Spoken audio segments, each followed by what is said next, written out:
तो दोस्त के नाते हैं कुछ तो कम से कम फर्ज निभाओ।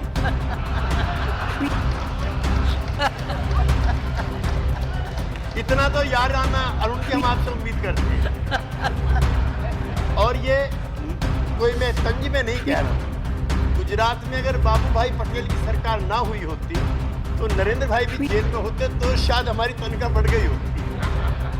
और मैं उसको पॉलिटिकल वर्कर मानने को तैयार नहीं हूँ जो अपने विचार के लिए संघर्ष ना करे, तकलीफ न उठावे, जेल ना जाए, पिटाई ना करावे और बहस ना करे, तो पॉलिटिकल वर्कर। देश में अफरा तफरी का माहौल है, सांप्रदायिक तनाव है, संविधान की धज्जियां उखड़ रही हैं और जो जांच एजेंसी है उनका बेजा दुरुपयोग किया जा रहा। लिहाजा मुल्क के संविधान को बचाने के लिए सब एक जिस तरह से भी हो सकता है भारतीय जनता पार्टी कर रही है। उसका एकमात्र एजेंडा समाज में नफरत फैला करके, समाज में डिवीजन करा करके चुनाव जीतने का। बीएसपी ने पहले ही घोषणा कर दी है कि वो बीजेपी को हराने वाले किसी मोर्चे का हिस्सा नहीं होंगे। लिहाजा इन्विटेशन जाने का प्रश्न पैदा है। बिखराव था, अब हम सब इकट्ठे हो रहे हैं और लगभग 450 सीटों पर हमने होमवर्क किया है, जहां एक के मुकाबले एक उम्मीदवार खड़ा होगा।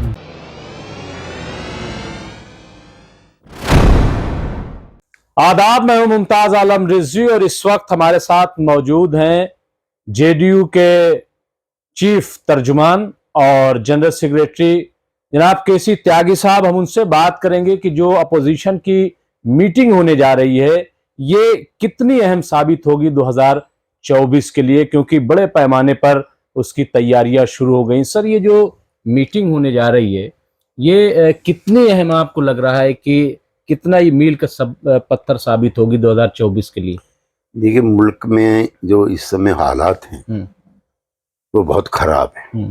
केंद्र राज्य संबंधों की नई किताब लिखी जा रही है। इतने खराब रिश्ते हैं गवर्नर को लेकर के, स्पीकर को लेकर के। समाज के अंदर जो सांप्रदायिक तनाव है वो इतना ज्यादा है कि जरा सा पत्थर मारो तो आपको अंगारे निकलते दिखाई देते हैं।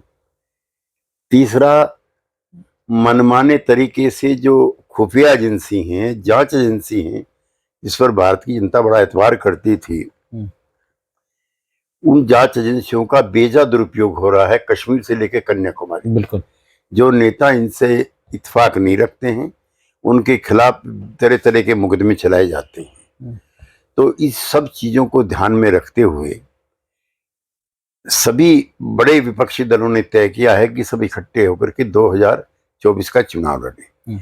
इसकी जो अगुवाई है वो नीतीश कुमार जी कर रहे हैं, जो हमारे मुख्यमंत्री हैं। उनका मानना है कि एक के मुकाबले एक उम्मीदवार जब तक हम नहीं उतारेंगे तब तक भाजपा को पराजित करना मुश्किल होगा। 2014 और 2019 में जो बड़ी कामयाबी बीजेपी को मिली उसका कारण यही था। अब बिखराव था। अब हम सब इकट्ठे हो रहे हैं और लगभग 450 सीटों पर हमने होमवर्क किया है, जहां एक के मुकाबले एक उम्मीदवार खड़ा होगा। 12 तारीख को पहले ये मीटिंग होने वाली थी, लेकिन कांग्रेस पार्टी के कुछ नेताओं की मौजूदगी संभव नहीं हो पा रही थी। लिहाजा अब शायद ये 23 तारीख को रखी गई है और हम वहां पे अपने 2024 के चुनाव की रणनीति पर। सर, इसमें जो अपोजिशन में है बार बार ये बात कही जा रही है कि मोदी जी के मुकाबले कोई बड़ा चेहरा नहीं। ये चेहरे को लेकर के क्या कहेंगे? क्या अपोजिशन की तरफ से कोई चेहरा? बीजेपी के पास कोई और तर्क नहीं है, तो वो अपने चैनलों के माध्यम से, अपने और माध्यमों से प्रचार करते हैं कि मोदी के मुकाबले कौन। तो मोदी के मुकाबले हिंदुस्तान का 140 करोड़ आवाम जो तकलीफ में है, जो गुर्बत में है, जो दिक्कत में है, जो परेशानी में, जब जनता खड़ी होती है तो फिर चेहरे नहीं होते। 1977 में जब हमने जनता पार्टी बनाई थी कोई चेहरा नहीं था। चुनाव के बाद हम लोगों ने मुरारजी भाई को चुन लिया। तो क्या उसी को दोहराया जाएगा ये? बिल्कुल, हम लोग पहले इकट्ठे हो जाएं, 272 का आंकड़ा पार कर लें, प्रधानमंत्री चुनने में कोई दिक्कत नहीं होगी। अच्छा सर, ये कहा जा रहा है कि नीतीश कुमार जो इतनी कोशिश कर रहे हैं वो खुद शायद चेहरा बनना चाहते हैं। नहीं, वो तो खुद मना कर चुके हैं। वो अपोजिशन यूनिटी का चेहरा बनना चाहते हैं, वो प्रधानमंत्री पद का चेहरा नहीं बनना चाहते। यद्यपि प्रधानमंत्री बनने के लिए जो काबिलियत और जो अनुभव होना चाहिए उनके पास है।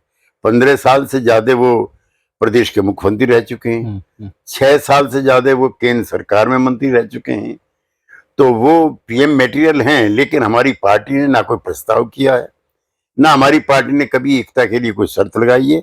लिहाजा अगर कोई गलतफहमी है तो आपके चैनल से हम दूर कर दें।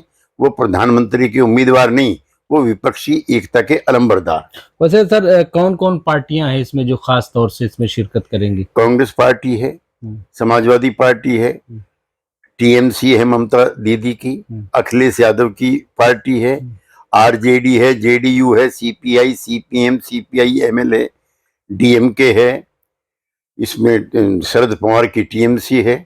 इस समेत लगभग 18 पार्टियां। अच्छा, ये क्या इसमें फारूक अब्दुल्ला वगैरह कश्मीर से भी पार्टियां शामिल हैं? हाँ, जो रीजनल पार्टी हैं जो हमारे साथ पहले से रही हैं उनकी भी इसमें साझेदारी हो।